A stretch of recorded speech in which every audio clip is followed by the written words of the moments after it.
아침 목상에 오신 여러분들을 환영하고 축복합니다. 하나님께서 새로운 날을 허락하셨는데요. 새로운 날을 얼면 새로운 은혜로 오늘 하루 우리 인생을 지킬 줄 믿습니다. 오늘은 자신을 드리라, 자신을 지키라 라는 제목을 가지고 디모데후서 2장 14절부터 20절까지 말씀을 함께 살펴봤으면 좋겠습니다. 15절부터 16절까지, 17절까지 말씀 같이 한번 읽어볼까요? 너는 진리의 말씀을 옳게 분별하며 부끄러울 것이 없는 일꾼으로 인정된 자로 자신을 하나님 앞에 드리기를 힘쓰라. 망령되고 헛된 말을 버리라. 그들은 경건하지 아니하매 점점 나아가나니 그들의 말은 악성 종량이 퍼져나감과 같은데 그 중에 후메네오와 빌레도가 있느니라. 예, 여기서 너는 디모데를 의미하죠. 바울은 디모데에게 목회적 권면을 통해서 이 편지를 쓰고 있어요. 근데 디모데에게 뭐라고 권면하냐면 진리의 말씀을 옳게 분별하며 라고 이야기를 합니다. 그러니까 너희가 진리의 말씀에 대해서 네가 잘 분별할 수 있어야 된다는 거죠. 진리와 비진리를 잘 구분해서 적용할 수 있어야 된다는 거예요. 여러분, 그렇다면 우리가 진리의 말씀을 잘 분별하기 위해서 필요한 것들은 무엇이 있을까요? 무엇보다도 말씀을 배워야죠. 여러분, 말씀을 배우지 않으면 이게 옳은 말씀인지 아닌지, 정말 이것이 하나님의 말씀인지 아닌지 흔들릴 수밖에 없어요. 그래서 여러분들이 계속해서 진리의 말씀을 배우는 거예요. 정말 꾸준히 하나님의 말씀을 배우는 것. 저도 그랬던 것 같아요. 사실 젊었을 때, 청년의 때, 정말 그리고 중고등학교 시절 때 하나님에 대해서, 교회에 대해서, 진리에 대해서, 기독교에 대해서 궁금했던 점들이 많았던 것 같아요. 그래서 그때는 답을 찾지 못하고 많이 방황하고 헤맸었는데 제가 막상 목사가 돼서 말씀에 대해서 좀 더 깊이 배우고 연구하다 보니까 사실은 성경에 다 답이 있더라고요. 성경에 답이 있는데 성경을 모르니까 답을 찾지 못하고 진리를 찾아 헤맸던 기억이 나요. 여러분, 우리가 진리의 말씀을 옳게 분별하기 위해선 무엇이 필요합니까? 무엇보다 말씀을 배우는 게 필요해요. 그래서 여러분들 우리가 주일날 말씀을 들었죠. 그럼에도 불구하고 주중에 계속해서 아침 묵상하고 말씀을 배우는 이유가 뭐예요? 진리의 말씀을 분별하기 위함이에요. 그러니까 무엇이 옳은 말씀인지, 무엇이 진리인지 진리의 말씀을 배워야지만 우리는 진리와 비진리를 구별할 수 있는 거죠. 그런데 이 분별하라는 단어는 단순히 배움에만 멈추라는 이야기는 아니에요. 분별하는 건 뭐냐면 적용에까지 나아가야 된다는 거예요. 여러분, 우리가 하나님의 말씀을 우리에게 주셨죠. 그런데 이 하나님 말씀을 주셨는데 이 말씀은 단순히 우리의 지적인 작업, 우리에게 어떤 지식을 주시기 위해서 배운 게, 정보를 주기 위해서 우리에게 말씀을 주신 게 아니에요. 물론 성경에는 정말 우리가 알아야 될 지식이 있죠. 그런데 성경을 주신 목적은 단순히 정보가 아니라 변화를 위해서 주셨습니다. 여러분들이 하나님의 말씀을 배웠으면 그것을 끊임없이 꾸준히 삶에 적용하려고 노력을 해야 돼요. 그게 분별이에요. 진리의 말씀을 옳게 분별하라고 이야기합니다. 따라서 우리는 진리의 말씀의 성경을 끊임없이 배워야 돼요. 단순히 배울 뿐만 아니라 삶에 적용하기 위해서 노력해야 돼요. 그렇지 않다면 하나님의 말씀을 주신 의미가 없는 거예요. 여러분, 이런 점에서 한번 점검해 볼 필요가 있어요. 나는 얼마나 정말 하나님이 주신 말씀을 배우고자 하는가? 또 그 말씀을 삶에 적용하려고 하는가? 여러분, 오늘 우리가 이렇게 말씀을 배우잖아요. 10분이나 짧게 묵상하잖아요. 그런 다음에 이 묵상한 말씀을 그냥 오늘 아침에 듣는 걸로 만족하지 말고 계속해서 개인적으로 묵상하고 삶에 적용하려고 노력해 봐야 돼. 오늘 말씀의 배움에 대해서 배웠습니다. 그럼 나는 얼마나 배우고 있는가? 적용도 해보고 끊임없이 말씀은 우리의 삶 가운데 적용이 돼야 된다는 거예요. 그런 다음에 뭐라고 얘기했냐면 진리의 말씀을 옳게 분별하며 부끄러울 것이 없는 일꾼으로 인정된 자로 자신을 하나님께 드리기를 힘써라 라고 이야기를 해요. 그러니까 하나님 앞에서 부끄러울 것이 없는 일꾼으로서 인정받으라는 거예요. 특별히 여기서 중요한 단어가 하나 있죠. 그건 뭐냐면 하나님 앞에서요. 하나님 앞에서. 이 하나님 앞에서라는 단어는 코람데오라고도 하죠. 그래서 이 하나님 앞에서라는 단어는 많은 믿음의 선진들이 자신의 인생의 모토와 같이 삼았던 말씀이 하나님 앞에서. 여러분, 우리 인생의 유일한 청주, 우리 인생의 유일한 관객은 누구냐? 하나님 한 분이. 사람들이 아니라 하나님 앞에서 우리의 인생을 드릴 수 있어야 된다는 거. 그런 점에서 여러분들이 한번 점검해 봐야죠. 나는 정말 얼마나 하나님 앞에서 살아가는가? 정말 하나님께서 내 인생을 보고 계시고 정말 하나님 앞에 내가 부끄럽지 않은 일꾼 인정받기 위해서 얼마나 노력하고 있는가? 다르게 말하면 나의 시선이 얼마나 하나님 앞에 맞추어져 있냐는 것. 여러분, 우리 인생의 유일한 청중은 누구입니까? 하나님이. 여러분, 정말 여러분들 나중에 하나님께서 여러분의 인생에 대해서 어떻게 판단하실지, 평가하실지 그날을 바라보고 살아가고 있어요. 오늘 이야기하잖아요. 부끄러울 것이 없는 일꾼으로 인정된, 다르게 말하면 하나님 보시기에 부끄러울 것이 없는 일꾼으로 하나님이 인정하는 것을 너희가 바라봐야 된다는 거예요. 그래서 우리가 정말 한번 늘 돌아봐야 돼요. 점검해 봐야 돼요. 참 하나님 보시기에 나는 어떤 모습일까? 정말 하나님 앞에서 이것들은 기뻐하실까? 하나님께서 이것들 즐거워하실까?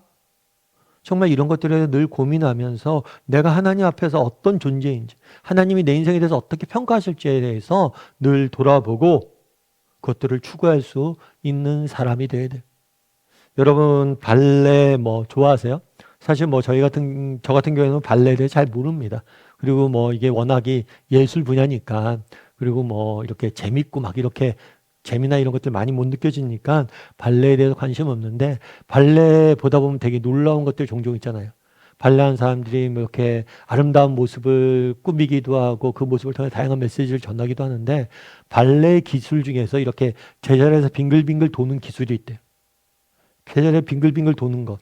사실 이게 쉽지가 않죠. 계속해서 몇 바퀴 도는 게 같은 자리를 흔들림 없이 딱 서서 도는 것이 쉽지가 않아요. 그럼 이 돌 때 어떻게 하면 돌 수 있을까요? 중요한 방법이 있대요. 그건 뭐냐면 관객석 중에서 하나에다가 한 명의 관객을 딱 이렇게 초점을 맞춘대요. 그리고 그 사람을 계속 바라보는 거예요. 시선을 그 사람에 떼지 않는 거예요.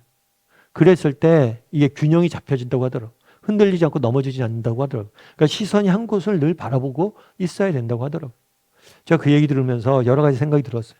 우리 인생도 마찬가지라는 생각이 들었어요. 우리 인생도 쉽게 넘어질 수도 있고 흔들릴 수도 있고 무너질 수도 있고 인생을 낭비할 수도 있어요. 그럼 왜 그러냐는 거예요. 우리의 시선이 한 곳에 맞춰져 있지 않기 때문이에요. 바울의 서신을 쭉 보면 늘 나온 게 뭐냐면 바울의 시선은 늘 한 곳에 맞춰 있어요. 뭐에 맞춰 있어요? 하나님 앞에서. 하나님 보시기에 내가 어떤 사람이 되어야 할 것인가? 하나님이 내 인생을 어떻게 평가해 줄 것인가? 그것을 바라보고 살아가는 모습을 보게 돼.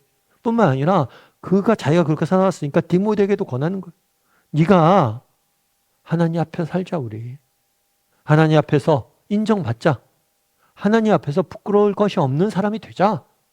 라고 말하는 거예요. 이건 오늘 우리를 향한 말씀이기도 합니다. 정말 우리가 하나님 앞에서 인정받는 자가 되자. 하나님 앞에서 부끄러움 없는 삶이 살자. 이 기준이 명확해야 된다는 거예요.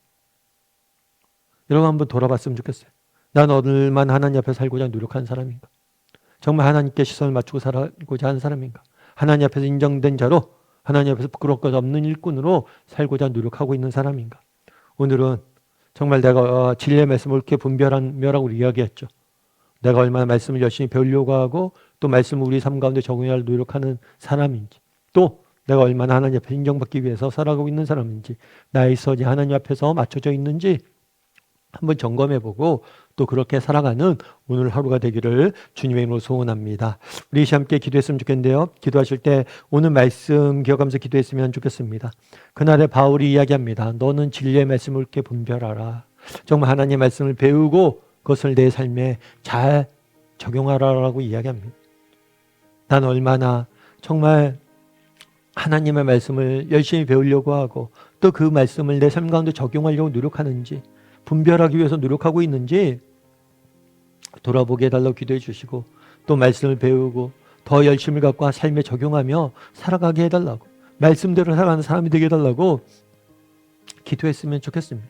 또한 그것이 우리가 하나님 앞에서 인정받는 길이, 그래서 정말 내가 진리의 말씀을 옳게 배우고 분별하는 사람이 되게 해달라고 기도해 주시고, 또 무엇보다도 세상의 인정이 아니라 하나님의 인정을 받기 위해 노력하는 사람이 되게 해달라고. 우리가 하나님의 인정을 받아야 돼. 그것만큼 중요한 게 없어요. 그것만큼 우리 인생에 남는 건 없어요. 그게 유일한 우리 인생의 기준이, 내가 얼마나 하나님 앞에서 인정받는 삶을 살기 위해서 노력하고 있는지, 그것을 초점 맞추고 살아가는 사람인지 돌아보고 살게 해달라고 이 시간 오늘 말씀 기억하면서 한 목소리로 같이 기도하도록 하겠습니다. 같이 기도하시겠습니다.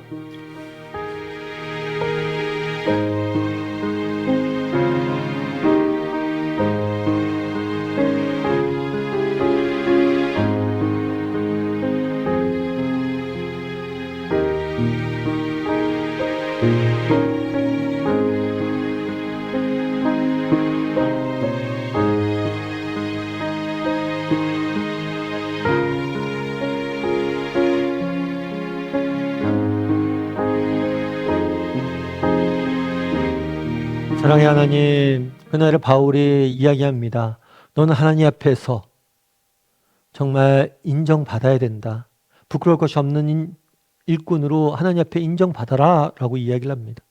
정말 나는 얼마나 하나님 앞에 하나님께 내 시선이 맞춰져 있는지, 정말 하나님 앞에 얼마나 인정받기 위해서 노력하는 사람인지, 그리고 내 삶을 보고 하나님이 정말 나를 칭찬해 주고 인정해 주실지, 정말 하나님 앞에서 인정받는 것이 내 삶의 중요한 가치가 되고 기준이 되어서 하루하루 살아갈 줄 아는 우리 모두가 될 수 있도록, 정말 세상이 몰라준다 할지라도 오직 하나님이 아신다는 사실을 확신하고 살아가는 사람이 되게 달라고, 사람이 될 수 있도록 하나님께서 우리를 인도하여 주시옵소서.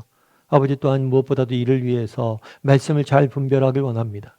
날마다 말씀을 배우고 그 말씀대로 살고자 노력할 줄 아는 사람들이 될 수 있도록 주여 붙잡아 주시옵소서. 정말 하나님의 말씀이 단순한 지식이 아니라 삶의 변화를 위해서 주신 것을 믿고 정말 날마다 말씀대로 살고자 노력할 줄 아는 우리 모두가 될 수 있도록 주여 은혜를 더하여 주시옵소서. 하나님께서 오늘 하루도 우리와 함께하여 주시고 우리의 기준이 되어주시고 우리의 등불이 되어주셔서 우리의 인생을 인도할 줄 믿사오며 모든 말씀 예수님의 이름으로 기도드립니다. 아멘.